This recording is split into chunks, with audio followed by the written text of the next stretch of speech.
Hi, I'm Sarah.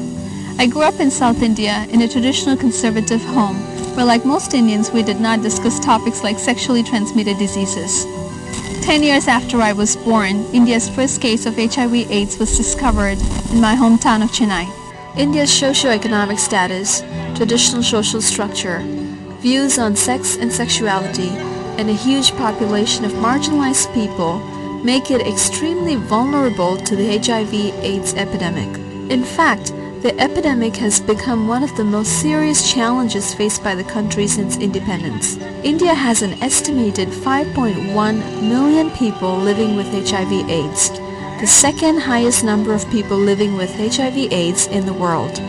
But most of the people are afraid to even talk about it, and knowledge about HIV is scant and incomplete. In fact, a recent study showed that 25% of the population has never even heard of the disease.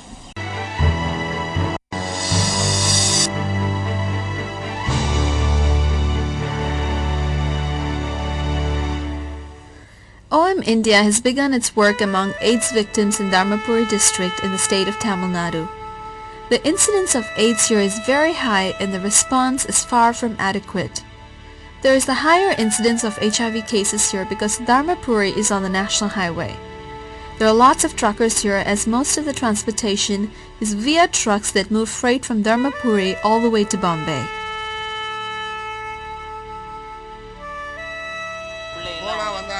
Sometimes when they leave home, they stay anywhere between 25 days up to 2 months. And there they get used to wrong habits and it affects families. There are also a lot of commercial sex workers here.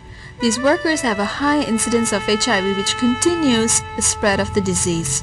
The epidemic is mostly among the heterosexual population, accounting for 85% of cases, and more than half of those suffering are monogamous members of the general population that have no high-risk behaviors.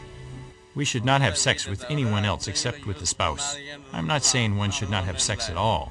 For the most part, people do not have a standard source of income. They suffer from drought conditions here, and there is not much agricultural land in production.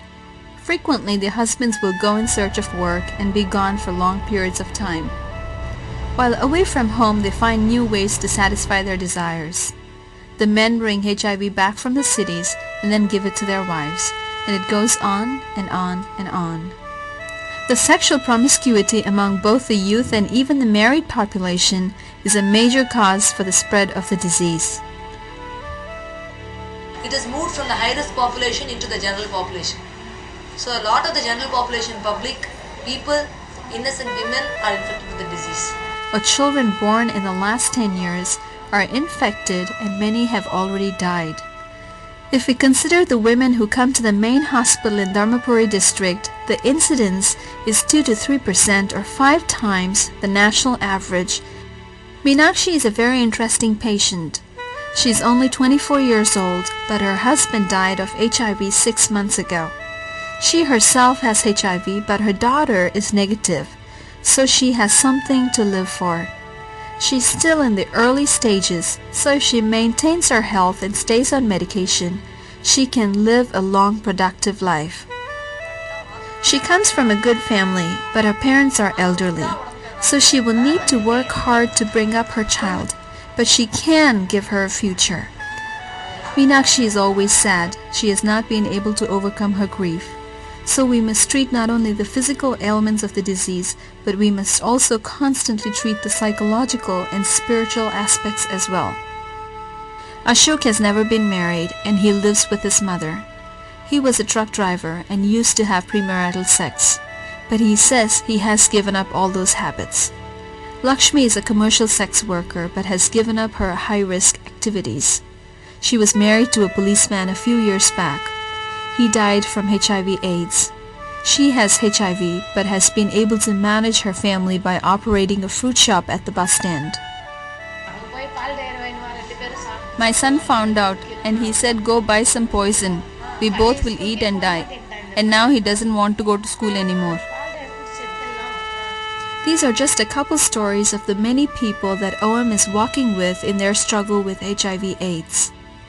And now we have more than 100 contacts the patients whom we know that. And around 40 to 50 they are coming our clinic getting the regular treatment.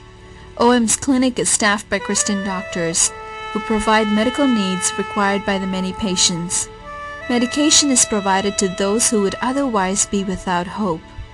But beyond all this, OM India brings the love of Christ and the message of forgiveness to the people who are suffering. Many of those who come are the innocent wives and children. They cannot understand why the sentence of death has come upon them, and it is for these people that the clinic has a larger vision of hope. God has provided property where the plan is to build a small hospital which can provide adequate care. We will also be able to provide a care home for the terminally ill and a home for AIDS orphans. OM Clinic runs on the love of Christ that flows from the heart of those that care. Doctors and nurses volunteer. OM workers pray with and counsel patients. People pray for the clinic, and there are those that give medication and finances to meet the needs of operation. By the grace of God, OM India will continue to bring hope into the hearts and lives of these people who are suffering. It is the love of God and the good news of Jesus Christ which brings hope into their hearts and a smile to their face.